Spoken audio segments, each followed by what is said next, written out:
Tired of the everyday routine? Ever dream of a life of romantic adventure? Want to get away from it all? We offer you Escape. Escape, designed to free you from the four walls of today for a half hour of high adventure. Tonight we escape to an early California gold camp and an exciting tale of frontier revenge, as Les Crutchfield tells it in his colorful story, The Pistol.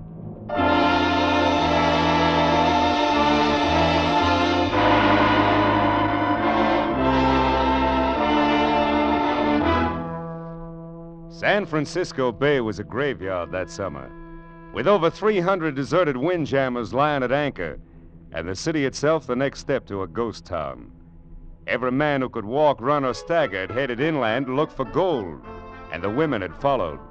Mostly they traveled up the river as far as Sacramento, then fanned out into the hills. That was the jumping-off place, Sacramento.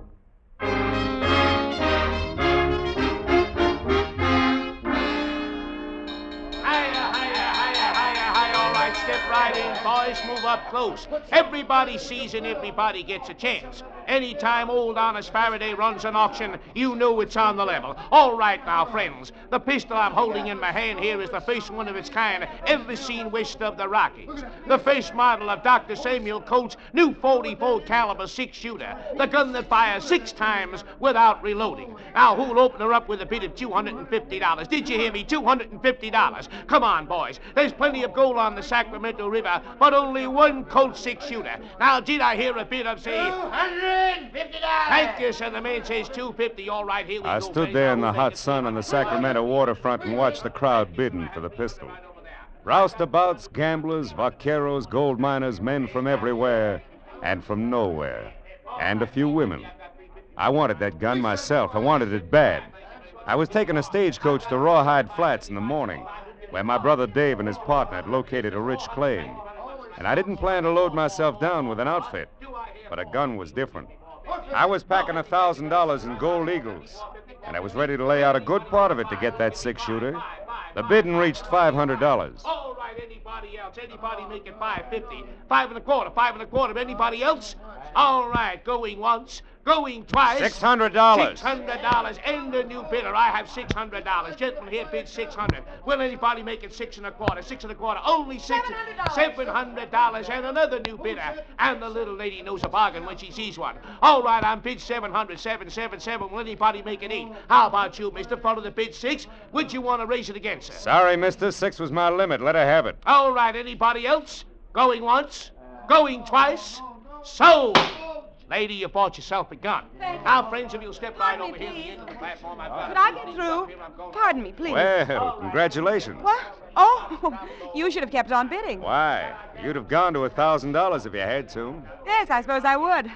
I guess it just isn't your lucky day. Oh, I don't know. Haven't I just met the prettiest girl in California? Have you? Haven't I? Maybe that's not as lucky as you think.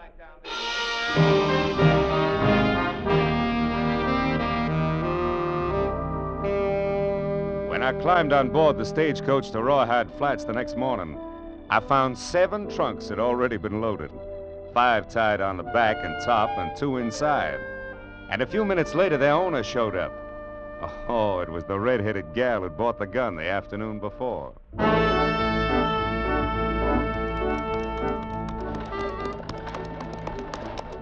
It took 5 miles out of Sacramento to break the ice.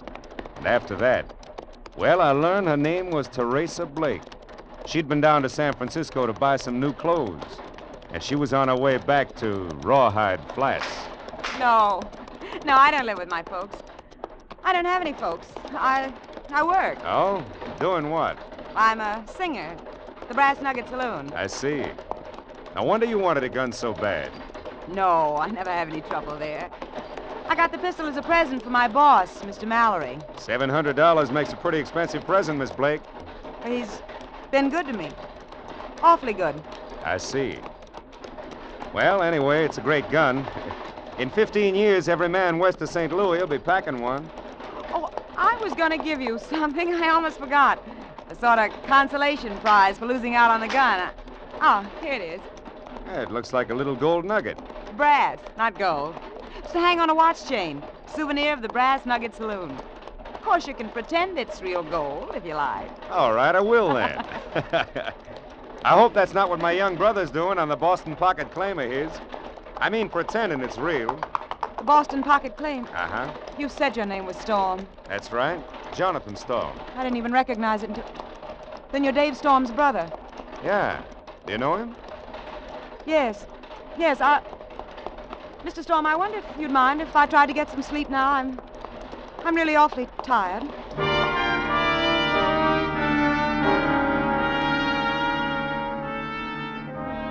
Around the middle of the afternoon, our stagecoach dropped out of the rough hills we've been traveling through, ran down into a comparatively level gulch, splashed across the ford in the creek below town, and swung into the wagon-rutted main street of Rawhide Flats. It was like every other boom town I'd seen. A mixture of mud, shacks, board-fronted stores, bars, rooming houses, stables, horses, burros, and men. Men everywhere, milling and shoving along the plank walks and out into the street. Noisy, brawling, bearded, and tough. Rawhide Flats.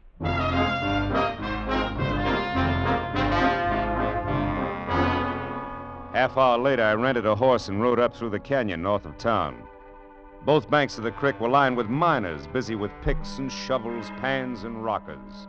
All of them breaking their backs, sweating out their hearts for the same reason: gold. About 3 miles up, I turned into the side canyon the man at the livery stable had told me about. And a few yards in, I found it blocked off by a 6-foot rail fence. All right, mister. That's far enough. Yeah? Afraid I might jump that fence? Don't get smart. Just turn that horse around and head out the same way you came in. Why? I just got here. Is this the Boston Pocket Claim? That's right. You're as close to it right now as you're gonna be. Go on, get. Now, look, suppose you put that rifle away before it goes off and hurts somebody, huh? And go tell the owner his brother's here. Barton Mallory's got no brother. Now get out. Mallory? The way I heard it, Dave Storm is the owner of this claim. Storm? Are you Storm's brother? That's right. Is he around here? Get out of here, Storm. Boot that horse and ride, do you hear me? This is the last warning you're gonna get. So start riding. All right, mister. I never argue with anybody who's packing a rifle, unless I've got one, too. And maybe the next time I will have. Come on, boy, get up!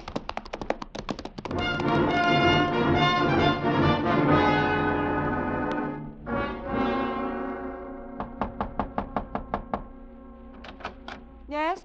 Oh, Mr. Storm. What are you doing here? How did you find my room? I asked one of the bartenders over at the Brass Nugget. Mind if I come in, Miss Blake? Of course I mind. Why, if Mr. Mallory found you here, He'd what? You only work for him. He doesn't own you, does he? That's no concern of yours. You're presuming a good deal simply because we rode in the same stagecoach. Now get out. Miss Blake, I didn't come here with any presumption in mind. All I'm after is some information about my brother Dave. Where is he? I don't know anything about him. You brought his name up yourself during the trip this morning. I have nothing to say. Will you please leave? What's this about Barton Mallory owning Dave's Boston Pocket Claim? I know nothing about it. Dave's partner's called Dan Rivers. Do you know him? Get out. All right, Miss Blake. I'll find him. And it's nice to have seen you again. Look, if you want some good advice, leave town right now and don't ask any more questions. Why not? Never mind why not, Mr. Storm. Just get out of town fast. Thanks for the advice, Miss Blake. I'll decide whether it's good or not after I talk to my brother and his partner.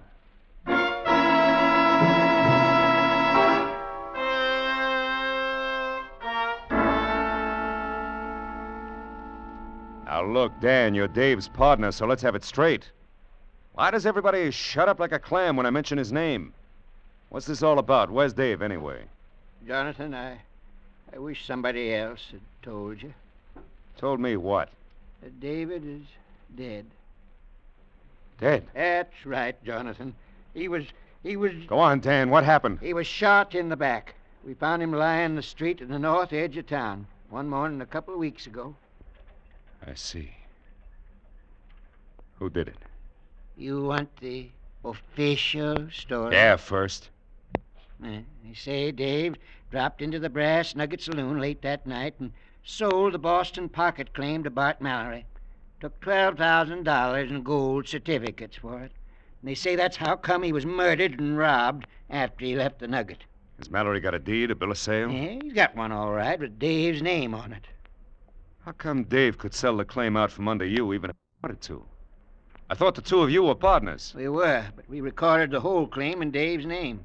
And that way only one of us had to make the trip to Sacramento. All right. That's the official story. Let's have the other one. Dave wouldn't have sold out to Mallory for any amount of money.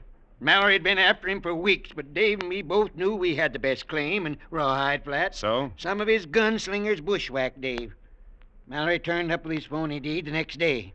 And everybody in town knows it, but nobody dares to say so. I suppose it's like every other boom camp. No law here yet, huh? Only what law a man can make for himself. In that case, I guess I better make a little. To fit this Bart Mallory. Maybe you don't know exactly what you're tying into, son.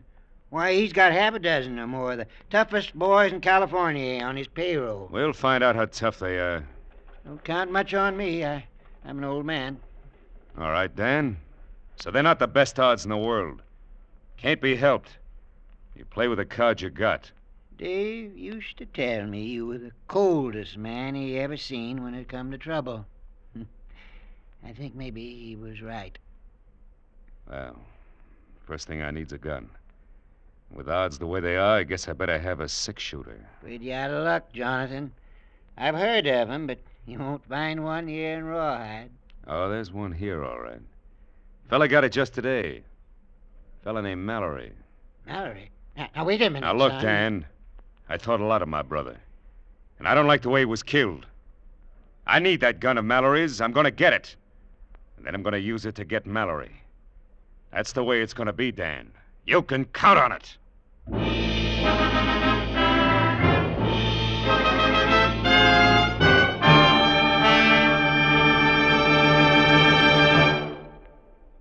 In just a moment, we will return you to the second act of Escape. But first, another Wednesday night, Star Night, coming up on CBS again tomorrow. The young fellow who made good on the Bing Crosby show last week will be back again for more songs and fun-making. The young fellow named Al Jolson, who Bing thinks is quite promising. Burns and Allen will be around again with more of their madcap humor, and Groucho Marx will be throwing the ad-libs fast and furiously on You Bet Your Life. And Dr. Christian, the only show in radio where the audience writes the scripts, will be announcing a great new prize contest.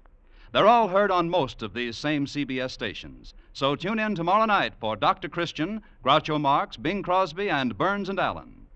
And now we return you to Escape.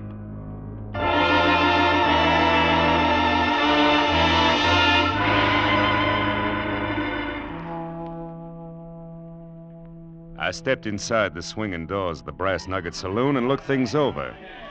Finally, I had the bartender point out Mallory. He was sitting at a table in the back near the offices, playing poker with three other men.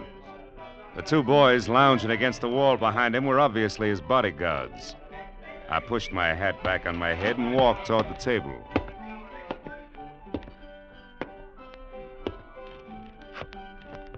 Well, there you are, boys. 4 10s. I guess that ought to do it. Sorry to butt in, but is your name Barton Mallory? Yeah, that's right. Something I can do for you? My name is Storm.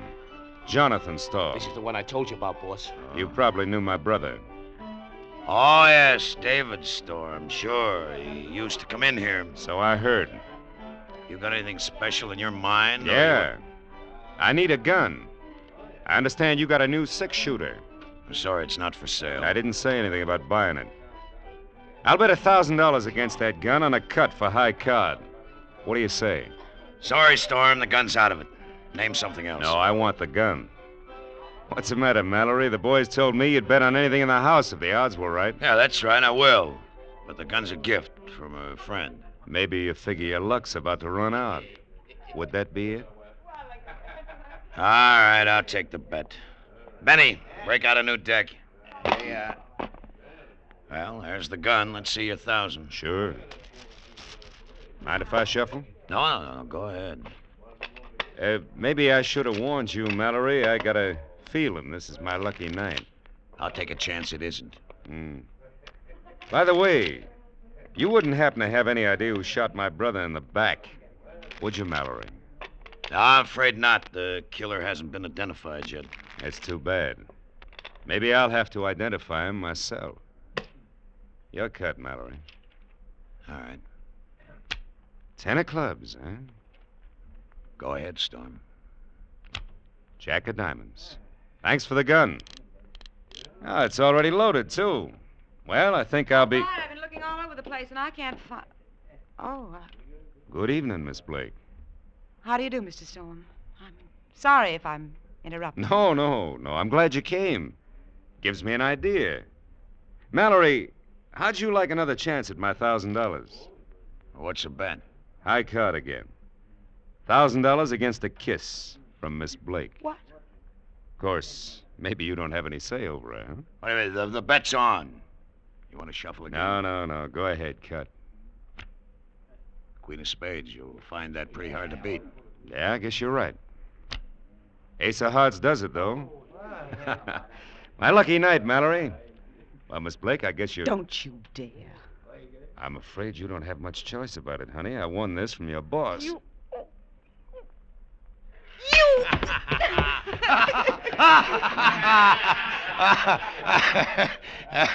It's too bad, Storm. Looks as if the lady doesn't like your brand. No, I guess not. I didn't expect her to be the one to have to tell me, though, Mallory. I kind of thought that you might resent that, might want to do something about it. Why? That's what she's here for. It's her job. She gets paid to take care of the customers. Why should I worry about a cheap little... Watch your talk! Hold it, boys. You're covered. All right, Mallory, you better get up off the floor and call off those dogs of yours. If either one moves, I'll kill him. All right, boys. You can drop it. Storm, it was a pretty bad mistake you just made. I don't forget things. I think maybe this was your last lucky night. I'll make that a bet if you want. All right, boys, come on, let's go. Mallory and his gunman went into the office and didn't come back. Finally, after about an hour, I walked out of the Brass Nugget and bumped square into a middle-aged woman who'd been waiting for me just outside. She said Teresa wanted to see me right away in her room.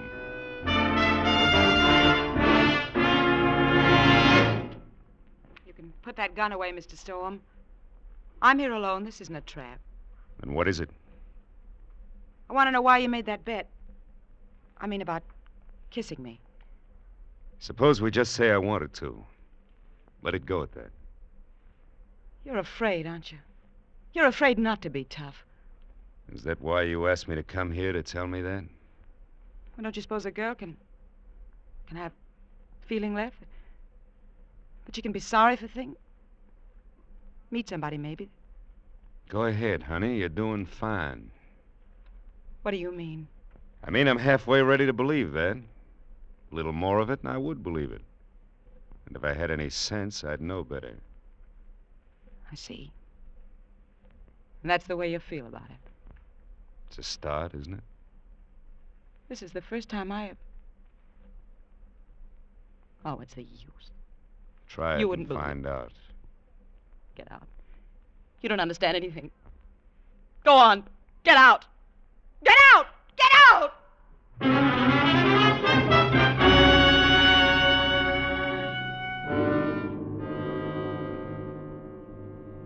I'm telling you, son, it's the worst mistake you could have made. Knocking him down like you did last night, why, he won't think of nothing else. Not until he's killed you. People have tried that before, Dan. I'm still here. But you haven't got a chance. His gunmen will be watching like hawks for the first second you're not covered. The whole town isn't on Mallory's payroll.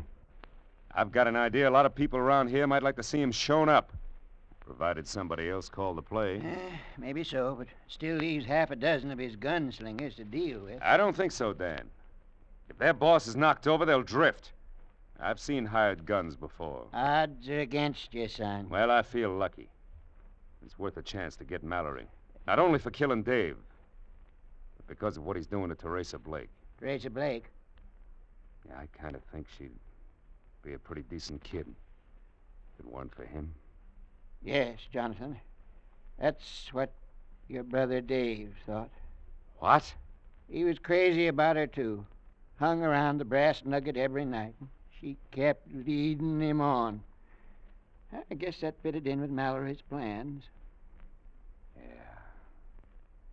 I guess it did. I guess it still does. What do you mean, son? Nothing, Dan, when you come right down to it. I guess when a man turns soft, it always starts with his head. I'm sorry, Jonathan. I didn't know you felt that way about her. Oh, it's all right. I'm glad you told me. Glad I found out in time. And now that I have, I think I can use Miss Blake.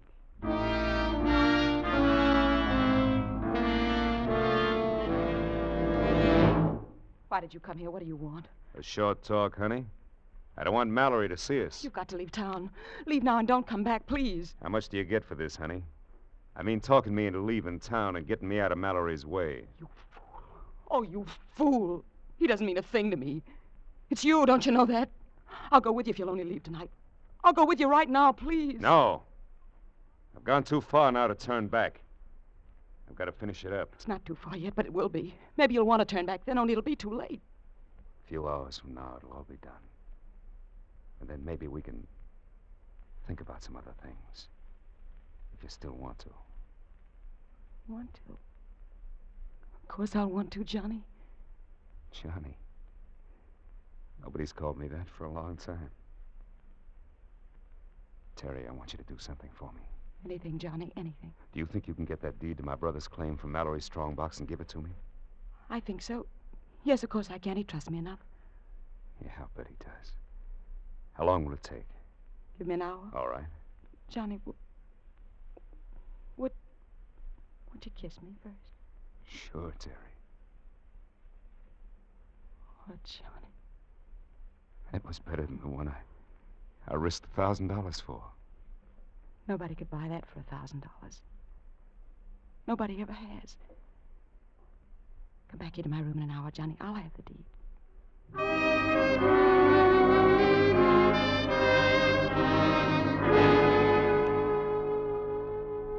I followed her into town, staying behind her in the darkness. And from the opposite side of the street, I watched her walk into the swinging doors of the Brass Nugget. Then I slipped into the shadows between two tar paper shacks and waited.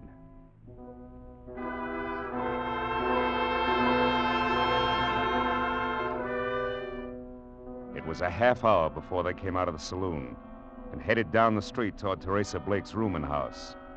All 6 of Mallory's gunslingers. He wasn't taking any chances. Terry had double-crossed me after all. Just the same as she double-crossed my brother. And that was fine with me because I was ready for it.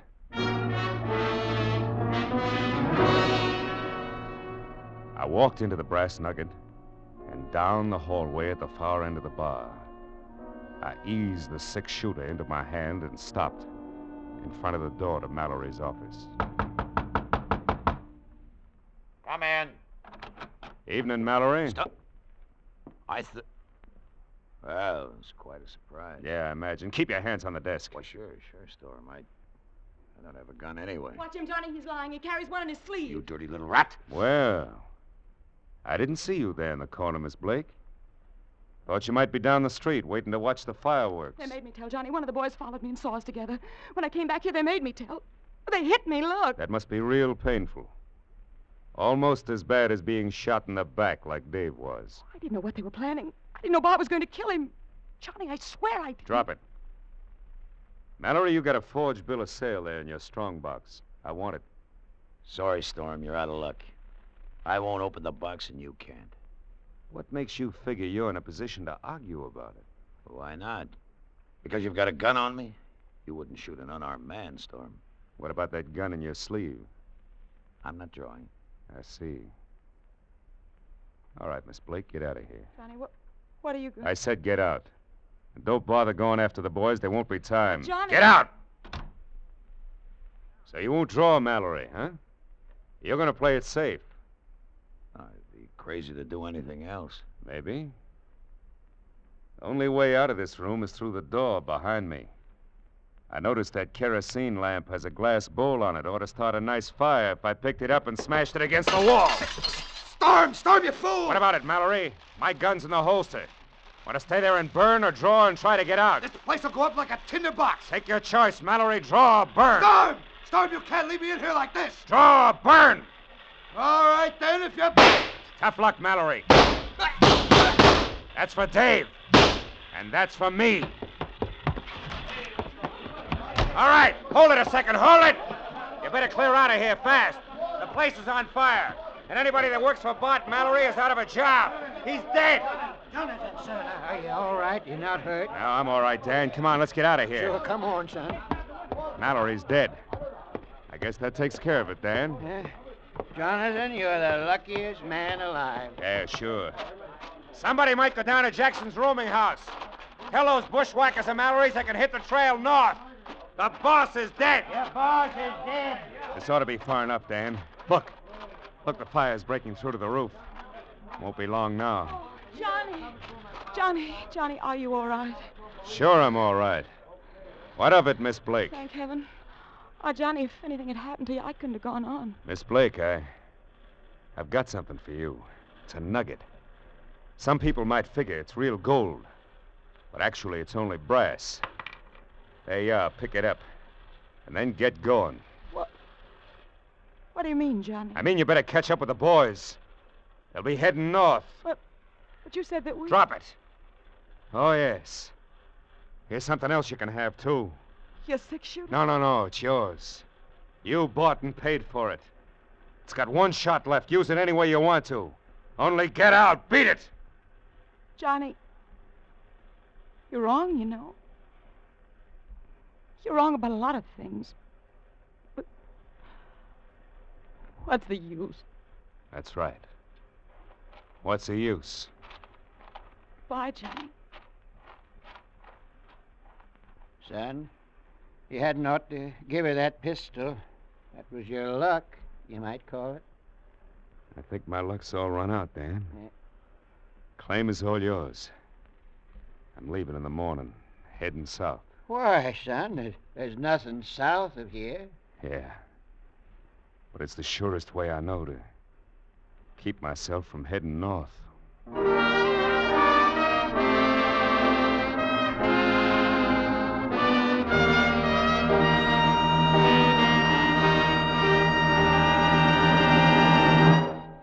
Escape is produced and directed by William N. Robeson. Tonight we have presented The Pistol by Les Crutchfield. Featured in the cast were Gerald Moore as Jonathan Storm, Betty Lou Gerson as Terry Blake, Charlie McGraw as Bart Mallory, and Will Gear as Dan Rivers. Also heard was Eddie Marr. Special music was arranged and conducted by Del Castillo. Next week. You are in command of an English destroyer sailing to join the North Sea Patrol in October 1914. It is midnight, and from the enemy coast comes a desperate signal for help, which you would like to ignore, but from which there is no escape. Next week, we escape with Robert Buckner's exciting and unforgettable tale, The Man Who Won the War. Goodbye, then, until this same time next week, when once again we offer you Escape.